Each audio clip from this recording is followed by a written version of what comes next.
গল্পের সুর চ্যানেলে সবাইকে স্বাগত জানাচ্ছি। আমি রোমানা নূপুর। আজ আপনাদের পড়ে শোনাব গজেন্দ্র কুমার মিত্রের লেখা একটি গল্প, সংশয়। সবাই ধন্য ধন্য করল, শুধু মুখে নয়, অন্তরেও।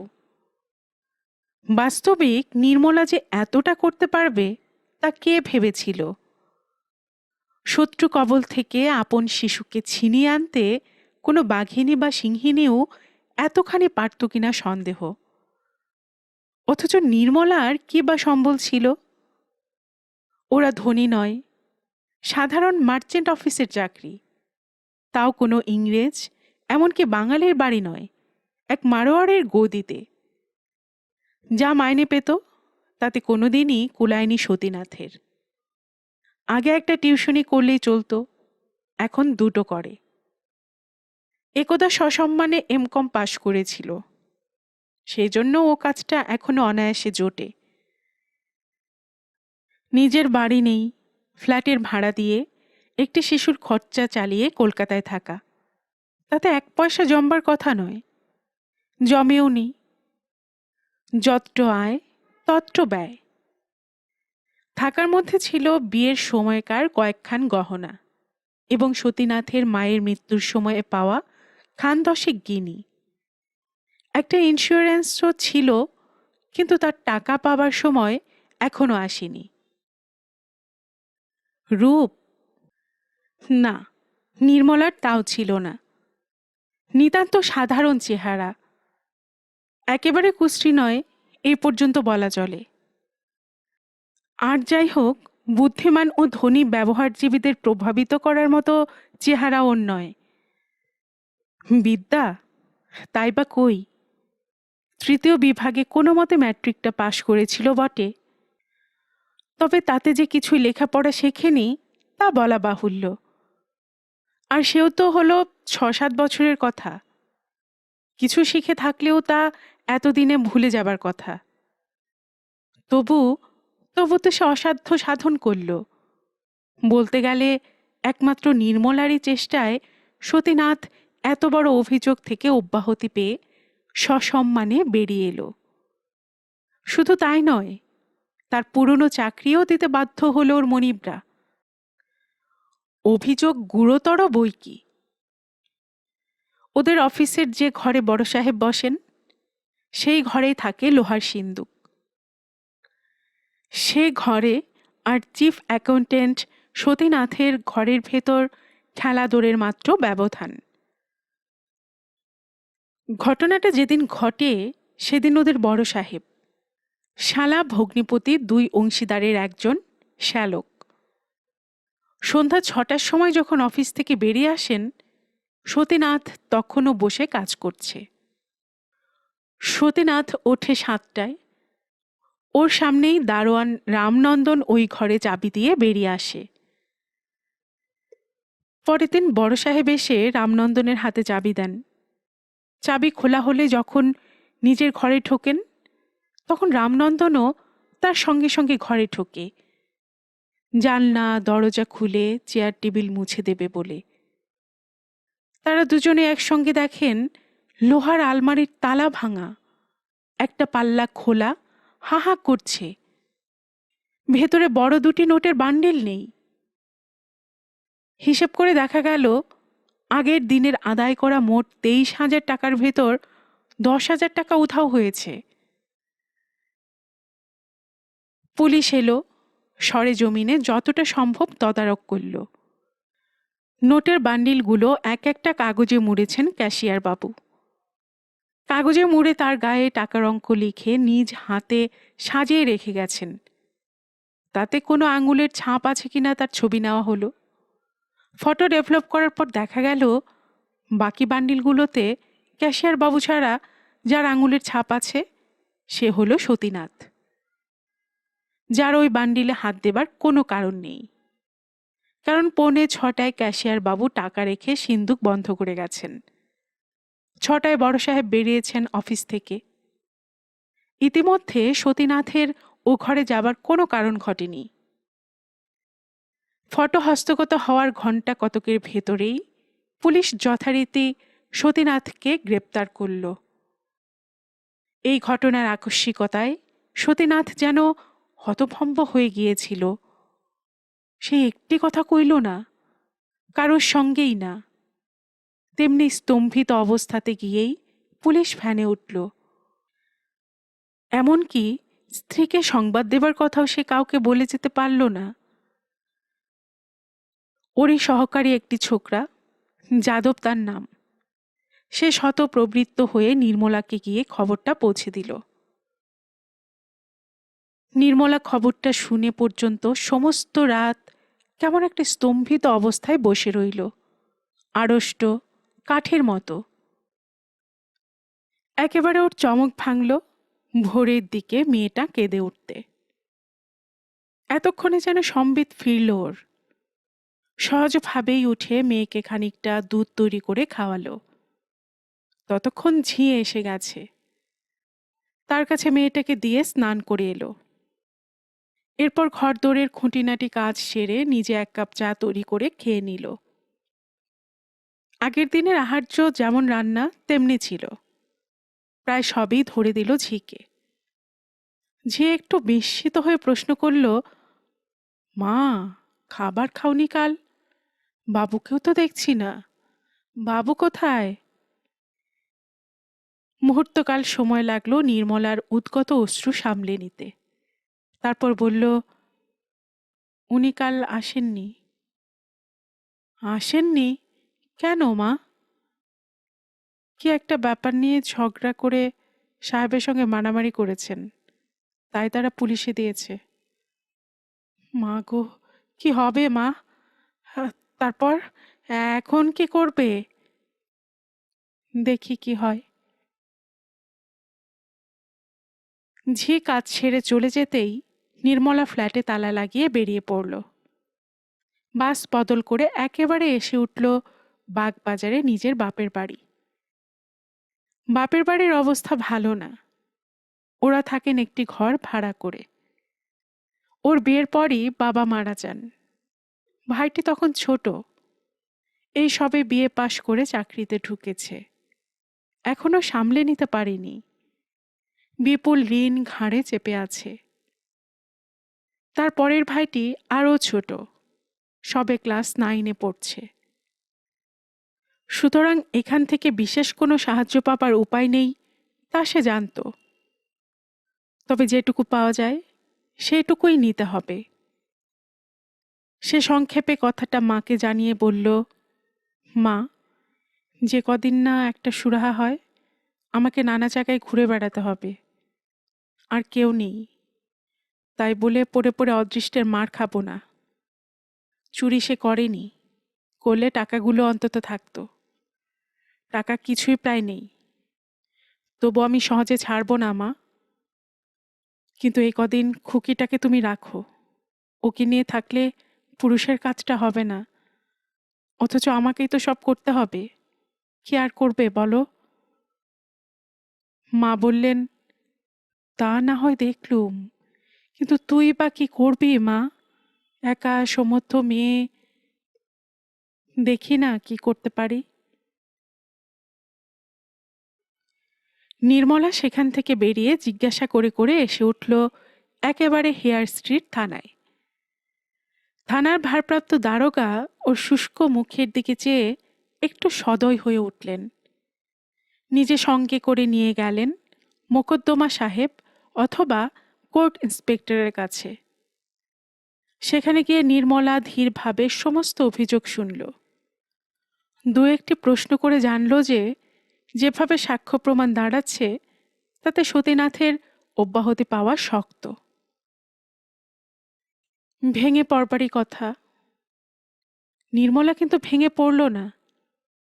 এতটুকু দুর্বলতা বা অবসাদ প্রকাশ পেল না ওর আচার আচরণে। বরং মনে হলো এতখানি সবল সে নিজেকে মনে করেনি কোনোদিন। সে বেরিয়ে আসার সময় কোর্ট ইন্সপেক্টরকে আরেকটি প্রশ্ন করল, আচ্ছা, এখন ভালো ক্রিমিনাল লয়ারকে বলতে পারেন? তিনি 2-3টি নাম করে বললেন, এদের মধ্যে পাইন সাহেবই ভালো, কিন্তু তিনি তো 500 টাকার কম কোনোদিন দাঁড়াবেন না। এরা সবাই সাদা হাতি। অত টাকা খরচ করতে পারবেন? পারলেও I won't advise you. Case খুব স্ট্রং আপনার স্বামীর বিরুদ্ধে। কিছুক্ষণ শান্ত স্থির দৃষ্টিতে তার মুখের দিকে চেয়ে থেকে নির্মলা প্রশ্ন করল, আচ্ছা, মাঝারি গোছের দু একজনের নাম বলুন তো। নাম এবং ঠিকানা সংগ্রহ করে যখন সে থানা থেকে বেরোলো তখন সন্ধ্যা হয়ে এসেছে। জামিনের চেষ্টা করে কোনো ফল নেই তা মোকদ্দমা সাহেব ভালোভাবেই বুঝিয়ে দিয়েছেন। সুতরাং খুব তাড়া নেই। নির্মলা অনেকক্ষণ চুপ করে বসে রইল গড়ের মাঠে। তারপর একটা রিকশা নিয়ে চলল সদ্য নাম ঠিকানা সংগ্রহ করা এক উকিলের বাড়ি। উকিলটি অপেক্ষাকৃত তরুণ, কিন্তু মোকদ্দমা সাহেব বলে দিয়েছেন খুব খাটিয়ে উকিল, কালে পাইন সাহেবের মতোই নাম করবে। নির্মলার সৌভাগ্যক্রমে তখন অন্য মক্কেল কেউ আসেনি। উকিলবাবু ধীরভাবে সব শুনলেন। নির্মলার অপরিসীম শুষ্ক এবং অবসন্ন মুখ দেখে বোধ করি তিনি একটু বিচলিতই হলেন। বললেন, দেখুন, আমার যথাসাধ্য করব, কিন্তু বুঝতেই তো পারছেন এভিডেন্স বড় খারাপ। অন্য কোনো বড় উকিল দিতে চান তো বলুন, আমি তার সঙ্গে পরামর্শ করে করতে পারি। আমার তাতে কোনো অভিমান বোধ নেই। নির্মলা বলল, আপনি যতটা পারেন তাই করুন। আমার এমন সঙ্গতি নেই যে বড় উকিলের কাছে যাই। শুধু আপনি আমাকে কথা দিন যে যথাসাধ্য করবেন, আমি তাতেই খুশি। বাড়িতে নগদ টাকা যে কটা ছিল তা প্রায় সবই নির্মলা সঙ্গে করে এনেছিল। তা থেকে 50টি টাকা প্রাথমিক খরচা বাবদ গুনে দিয়ে সে উঠে দাঁড়ালো। সঙ্গে সঙ্গে উকিলবাবুও উঠে দাঁড়ালেন। একবার কেশে গলাটা একটু সাফ করে নিয়ে বললেন, দেখুন, ডাক্তারের কাছে রোগ গোপন করলে রোগ সারে না। আমার অন্তত সব কথা জানা দরকার, নইলে লড়তে পারবো কেন? আপনি কি বিশ্বাস করেন আপনার স্বামী নির্দোষ? মুহূর্তকাল কি নির্মলা ইতস্তত করেছিল? কে জানে। তারপরই সহজ দৃঢ় কণ্ঠে বলল, করি বই কি, নইলে মোকদ্দমা চালাতে আসতুমি না। উকিলবাবু তবু একবার মাথাটা চুলকে নিয়ে প্রশ্ন করলেন, আপনার স্বামীর স্বভাব চরিত্র সম্বন্ধে আপনার পূর্ণ বিশ্বাস আছে? অর্থাৎ টাকা খরচের অপর কোনো পথ নেই তা আপনি জানেন? মাপ করবেন, অতর্কিতে কোনো পথ দিয়ে না আক্রমণ আসে, তাই শত্রুপক্ষের সব অস্ত্রের সন্ধান আগে আমাদের নিতে হয়। গলায় বেশ জোর দিয়ে নির্মলা বলল, আপনি নিশ্চিন্ত থাকুন, এরকম কোনো আক্রমণই কোথাও দিয়ে আসবে না। তাকে নমস্কার করে নির্মলা বেরিয়ে এলো এবং সোজা বাড়ির পথে ধরল।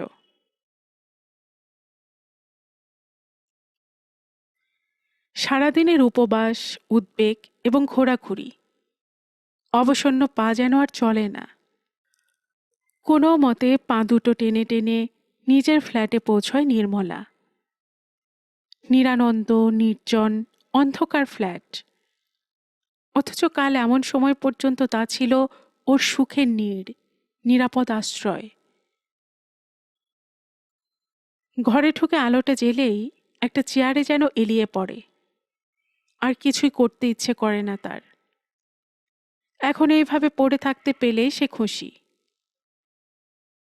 মেয়েটা হয়তো কাঁদছে, দিদিমাকে জ্বালাতন করছে, হয়তো পেট ভরে খায়নি সে। আর আর সে, সতীনাথ, সে কি করছে কে জানে? হাজতের অন্ন কি মুখে রুচবে তার? হয়তো সে, কিন্তু এসব কি ভাবছে ও? না, এসবও ভাববে না। এমনকি এমনকি শরীরটাকেও সুস্থ রাখতে হবে তার। যুদ্ধ করতে হবে যখন, তখন হাতিয়ার প্রস্তুত থাকা চাই, সেই সঙ্গে যোদ্ধার শরীরও। অকারণে দেহকে পীড়ন করে লাভ নেই। নির্মলা উঠে বসল। এখন রান্না সম্ভব নয়, খাবার আনাবারও লোক নেই। স্পিরিট ল্যাম্পে জল চড়িয়ে সে বাথরুমে গিয়ে মুখ হাত ধুয়ে এলো। মেয়ের টিনের দুধ দিয়ে 1 কাপ দুধ করে নিয়ে মেয়েরই জন্য আনা 2খানা বিস্কুটের সঙ্গে খেয়ে নিল। তারপর আলমারি থেকে 1খানা গহনা বার করে নিয়ে আবার ফ্ল্যাটের বাইরে সিঁড়িতে এসে দাঁড়ালো। কার কাছে যাবে সে? এবারের বাকি ফ্ল্যাটে যে বাঙালিরা থাকেন, তাদের সকলকার কথাই একবার করে ভেবে নিল সে। কিন্তু কারোর কাছে যেতে ইচ্ছে করল না। একেবারে ওপরে থাকেন এক মারাঠি ভদ্রলোক। শেষ পর্যন্ত তার ফ্ল্যাটে গিয়ে সে কড়া নাড়ল। অত রাত্রে ওকে দেখে মহিলাটি খুব অবাক হয়ে গেলেন। বিশেষত ওর ওই চেহারা দেখে আরও উদ্বেগ বোধ করলেন। 2 হাত ধরে একেবারে একটা চেয়ারে এনে বসিয়ে ভাঙা ভাঙা বাংলায় প্রশ্ন করলেন, কি ব্যাপার দিদি, এত রাত্রে এমন ভাবে? কোনো বিপদ হয়েছে কি? মারাঠি ভদ্রলোকটি নিজেও ততক্ষণে এসে দাঁড়িয়েছেন। তার দিকে চেয়ে নির্মলা মাথা নিচু করে বলল, এমন বিপদ যেন অতি বড় শত্রুরও না হয় ভাই। আমার আর কেউ নেই, উনি আমার বড় ভাইয়ের মতো, তাই ওর কাছেই ছুটে এসেছি। মারাঠি ভদ্রলোকটি বেশ পরিষ্কার বাংলা বলেন। তিনি কোমল কণ্ঠে বললেন, কি হয়েছে বলো বোনটি, আমার যা করবার তা নিশ্চয়ই করব, যথাসাধ্য। নির্মলা সব খুলে বলল। তারপর আঁচল থেকে হারটা খুলে ওর হাতে দিয়ে বলল, এটা বিক্রি করে আমাকে টাকা এনে দিতে হবে। আমি মেয়ে ছেলে, হিসেব বুঝতে পারবো না, আমাকে ঠকাবে। ভদ্রলোক বিষম বিচলিত হয়ে উঠলেন। বললেন, কিন্তু এখনই বিক্রি করবে?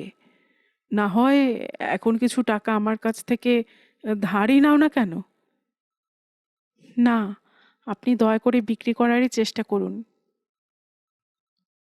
সে হারটি ওদের টেবিলে রেখে নমস্কার করে বেরিয়ে এলো।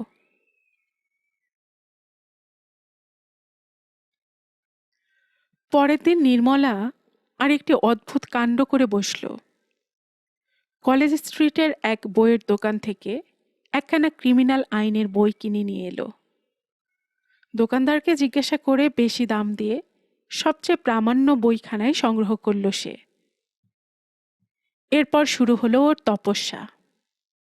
বিদ্যা সামান্য, ম্যাট্রিক পাশের বিদ্যাতে এমনিই কিছু শেখা যায় না। তার উপর এতদিনের ব্যবধানে সবকিছু প্রায় ভুলে গিয়েছে। এই অত্যল্প বিদ্যায় আর যাই হোক, আইনের বই পড়ে আইন বোঝবার চেষ্টা করা চলে না। সেটা অবিশ্বাস্য তো বটেই, বোধহয় অসম্ভবও। নির্মলা কিন্তু সেই দুঃসাধ্য সাধন ব্রতেই প্রয়াসী হল। দিন রাত বইখানা খুলে ঝুঁকে বসে পড়ে। অভিধান খুলে মানে বুঝবার চেষ্টা করে। শব্দার্থ বুঝলেও গূঢ়ার্থ বোঝা যায় না। ভাষার গহন অরণ্যে বুদ্ধি পথ হারায়। এ জটিলতার জাল কেটে ভেতরে প্রবেশ করা বুঝি মানুষের অসাধ্য। এক এক সময় একেবারে হতাশ হয়ে পড়ে। বই মুড়ে জানলার কাছে এসে দাঁড়ায়। রাস্তায় যানবাহন ও লোক চলাচল দেখে শূন্য দৃষ্টি মেলে। আবার এসে বসে বই খোলে। হার সে মানবে না কিছুতেই। অবশেষে বহু চেষ্টা করতে করতে একসময় মনে হলো অন্ধকার কিছু ঝাপসা হচ্ছে।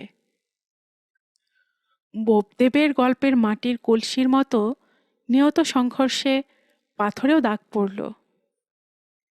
নির্মলার কাছে দুরূহ এবং দুর্বোধ্য ভাষার কুয়াশা সরে গিয়ে আইনের সহজ রূপটা স্পষ্ট হয়ে ওঠে। সে এবার ভাবতে শুরু করে। এর কোন রন্ধ্রপথে সে বার করে আনবে সতীনাথকে? অবশেষে এক সময় মোকদ্দমা শুরু হয়। নির্মলা মাথার উপর সামান্য কাপড় তুলে দিয়ে মোটা চাদরে সর্বাঙ্গ ঢেকে উকিলের পাশে এসে বসে। এ পর্যন্ত সবই স্বাভাবিক, কিন্তু উকিলবাবু চমকে উঠলেন সওয়াল জবাব শুরু হতে। সূক্ষাতি সূক্ষ্ম আইনের প্যাচগুলো যখন নির্মলাই বলে দিতে লাগলো।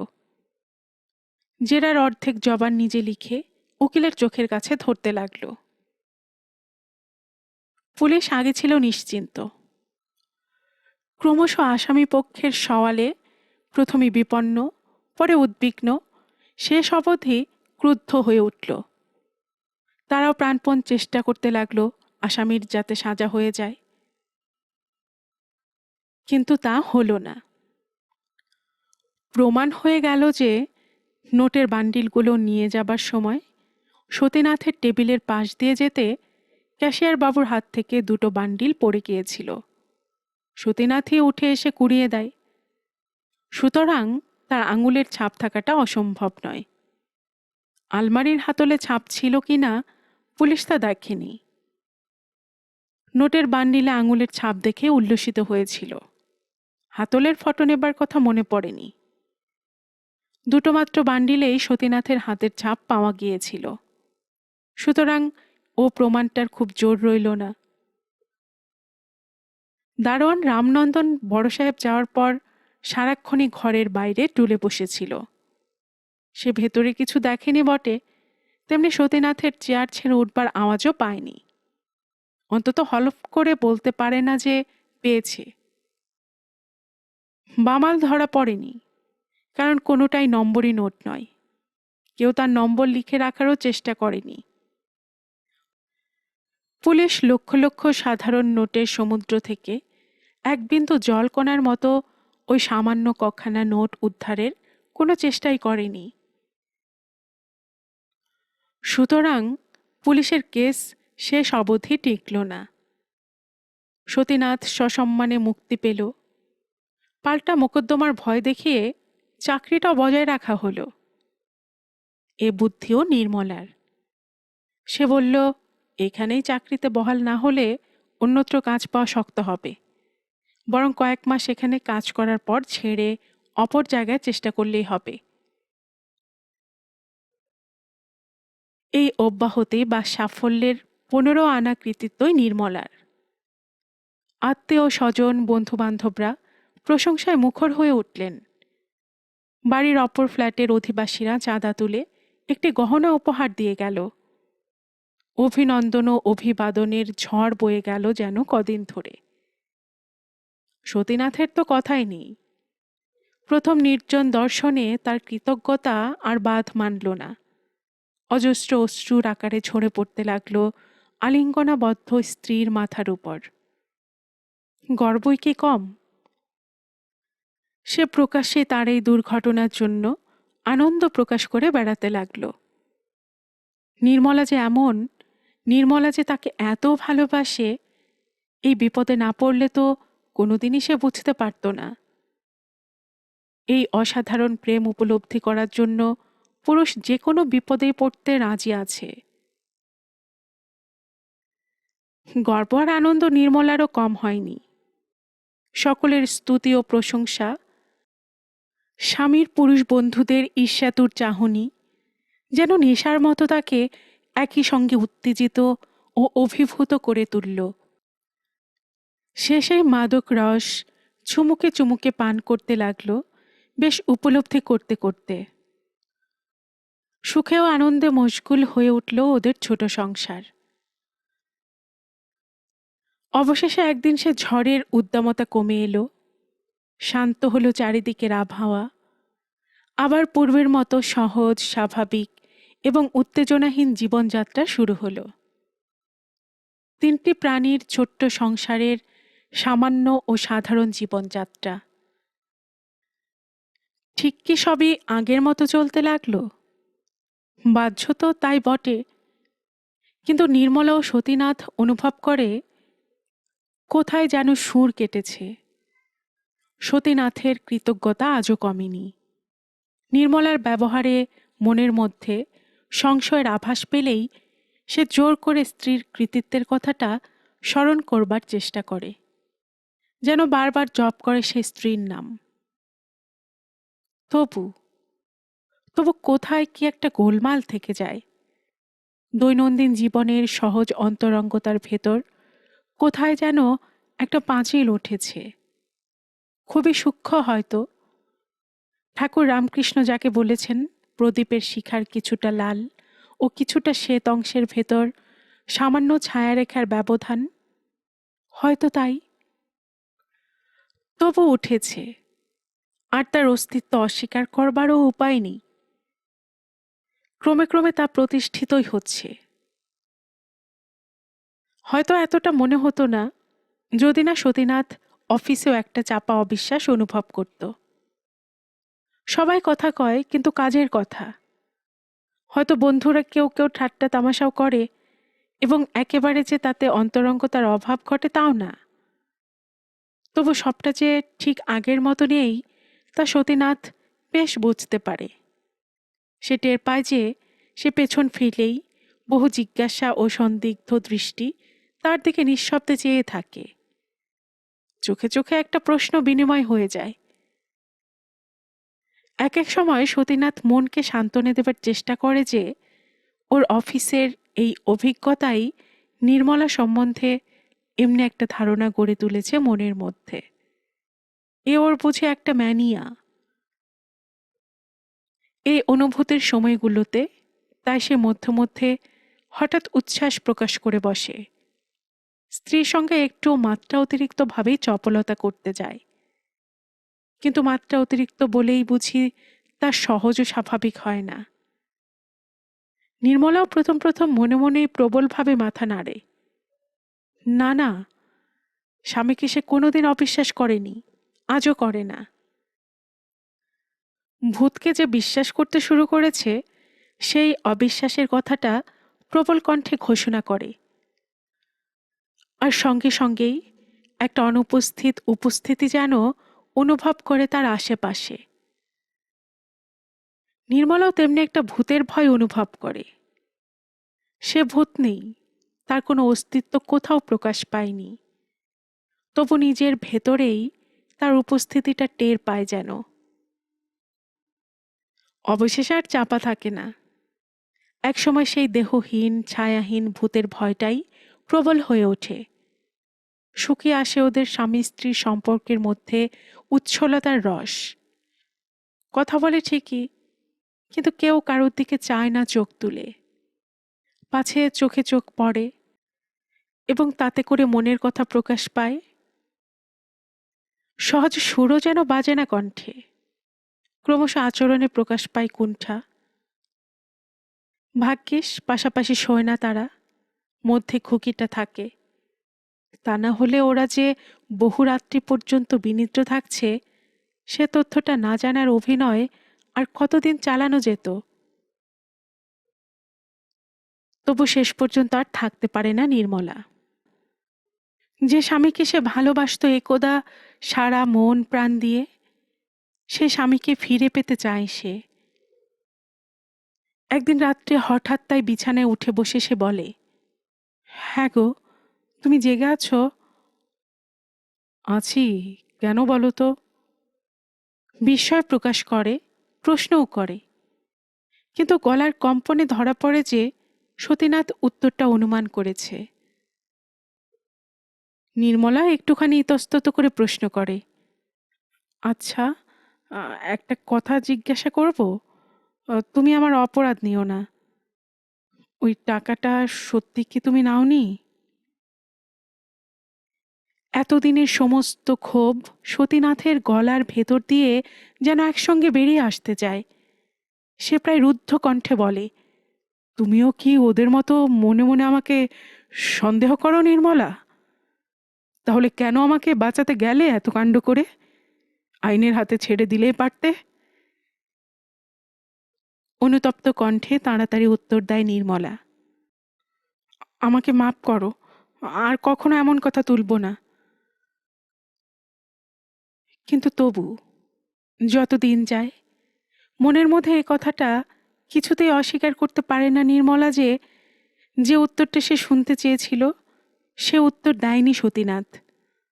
হয়তো ওর কথার মধ্যেই সেটা প্রকাশ করতে চেয়েছে, অনাবশ্যক বোধে আর বেশি কিছু বলেনি, কিংবা হয়তো ইচ্ছে করেই এড়িয়ে গেছে সে, কে জানে।